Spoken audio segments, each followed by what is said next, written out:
Dalawang bagong panukala ang nabuo sa mga pagdinig ng House Committee on Good Government and Public Accountability ukol sa naging paggastos ng confidential funds ni Vice President Sara Duterte.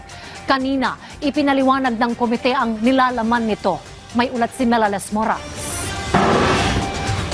Matapos ang 8 pagdinig ng House Committee on Good Government and Public Accountability ukol sa umunoy maling paggamit ng pondo ng Office of the Vice President at Department of Education noong ito'y hawak pa ni Vice President Sara Duterte, nakabuo na ng 2 panukalang batas ang komite at ngayon naihain na nila ito sa Kamara. Yan ang House Bill No. 11192 na naglalayong higpitan ng mga panuntunan sa paggamit ng Confidential at Intelligence Funds o CIFs ng mga ahensya ng gobyerno at House Bill No. 11193 na layo namang i-regulate at maglagay ng mas mataas na pamantayan sa itatalagang special disbursing officers ng pondong ito. Ayon kay Good Government Panel Chair Joel Chua, sa kanilang mga pagdinig, natukoy nila ang mga problema sa paggamit ng confidential funds na inaasahan namang matutugunan kapag nakalusot na ang mga inihain nilang panukala. Mga parusa, bukod siyempre sa mga admin tsaka mga criminal liability, nilalagay din dito na pag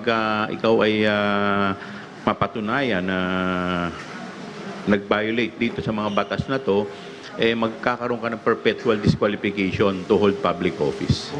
Samantala ngayong Huwebes, ipagpapatuloy naman ng hiwalay na House Quad Committee ang kanilang pagdinig ukol sa isyu ng iligal na pogo, iligal na droga at umano'y extrajudicial killings noong nagdaang administrasyon. Ayon kay Quadcom Lead Chair Robert Ace Barbers, may binubuo na silang progress report kung saan nasa 10 personalidad ang irerekomenda nilang masampahan ng criminal at administrative cases. Naghahanda na rin sila sa paghahain ng mga bagong panukala.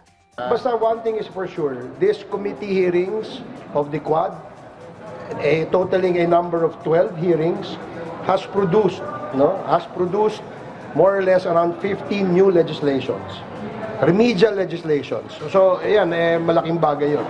Kasi maraming nagbabatiko, sinasabi na puro lang kayo hearing, wala naman kayong tinatapos, wala naman kayong reports. Kaya papakita natin, i-report natin sa taong bayan na meron tayong ginagawa. Melales Moras para sa Pambansang TV sa Bagong Pilipinas.